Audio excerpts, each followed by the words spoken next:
ओबेदुल्लागंज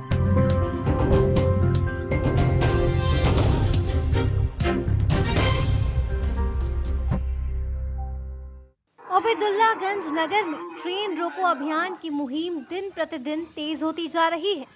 ओबेदुल्लागंज में 20 मार्च 2020 के पहले 6 ट्रेन रुका करती थी, लेकिन कोरोना के साथ पूरे देश में ट्रेन बंद कर दी गई। लेकिन आज जब पूरे देश में पूरी क्षमता के साथ ट्रेन शुरू हो चुकी है, इसके बाद भी ओबेदुल्लागंज नगर में ट्रेन स्टॉपेज नहीं है। इसके तहत आज दोपहर 1 बजे से मौन जुलूस निकाला गया और रेलवे स्टेशन पहुंचकर जीएम रेलवे बोर्ड, रेलवे मंत्री, मुख्यमंत्री के नाम ज्ञापन एसडीएम आदित्य शर्मा एवं स्टेशन मास्टर को सौंपा गया है।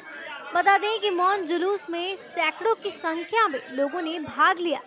मौन जुलूस के बाद नगर के युवाओं की रणनीति धरना प्रदर्शन और भूख हड़ताल ही रहेगी। और अगर उसके बाद भी ट्रेनों के पूर्व की तरह स्टॉपेज शुरू नहीं की गई तो आमरण अनशन भी किया जाएगा। ओबेदुल्लागंज से अमित श्रीवास्तव की रिपोर्ट। सर, मैं अपने बारे में बता दूं, वैसे तो मेरे ज़्यादातर मुझे बाहर जाकर काम करना होता है, दूसरे शहरों में बाहर जाके मैं काम करता हूं। तो अब जैसे पहले हम यहाँ से भी ओबेदुल्लागंज से बैठकर भोपाल काम करना होता था, तो हमें यानी कि ट्रेन से 10 या 20 रुपये किराया लगता था। अभी यहाँ से हम इटारसी से, अभी क्या होता है, जब मान लो इटारसी से आना हो तो इटारसी से ओबेदुल्लागंज का 40 से 50 रुपये किराया होता है। अब हमको बैठना होता है इटारसी से और फिर वहाँ से बस से बैठ कर आओ। बस ले जाती है, बाईपास उतारती है, 100 रुपये किराया लेती है। उसके बाद फिर बाईपास से उतार के फिर 10 रुपये लगाती है, फिर 10 रुपये लगा के हम लोग घर पे आते हैं। इसमें हमारा टाइम भी जाता है, पैसा भी जाता है। अब महीने में हमको अभी कोई भी प्राइवेट काम करते हैं तो 9 से 10 हज़ार रुपये हमको सैलरी देते हैं।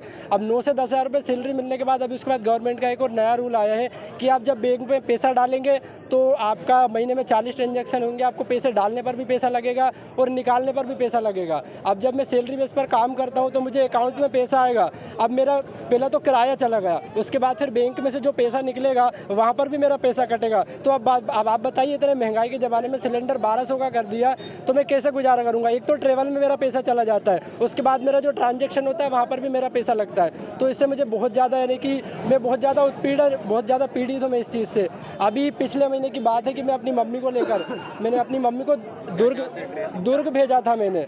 अब रात को 3 बजे मंडीदीप, इंदौर बिलासपुर मंडीदीप, रात को 3 बजे पानी गिर रहा था। अब आप बताइए, वहाँ पे लाइट की व्यवस्था नहीं है, कीचड़ है। रात को 3 बजे उठकर मैं वहाँ पर गया। मान लीजिए यदि अगर मैं ड्यूटी पर होता, अभी मैं चाहता हूँ कि ट्रेन रुकनी चाहिए। हमारा हाथ जोड़कर रेल मंत्री जी से और मध्य प्रदेश शासन से हमारा निवेदन है कि दोबारा ट्रेन यहाँ पर रुकनी चाहिए, जिससे जो हमारी जो अविश्वास, जो हमारा जो अभी हम जो पुरानी ट्रेनें थी, जो 4-5 ट्रेनें रुक रही थी, हमारी ये जो है जितना भी हमको परेशानी हुई रही वो ना हो, ये हमारा आपसे निवेदन है। और अभी हम मौन प्रदर्शन कर रहे हैं, दोबारा जाते हैं कि हम प्रशासन से, हमारी ये है कि हमें कोई भी अहिंसक, हम नहीं चाहते कोई अहिंसक। जी, मेरा नाम राहुल नायक है, ओबेदुल्लागंज में यहीं का हूँ मैं। कोरोना काल के टाइम, लॉकडाउन के टाइम जो ट्रेनें बंद हो गई थी वो आज तक चालू नहीं हुई।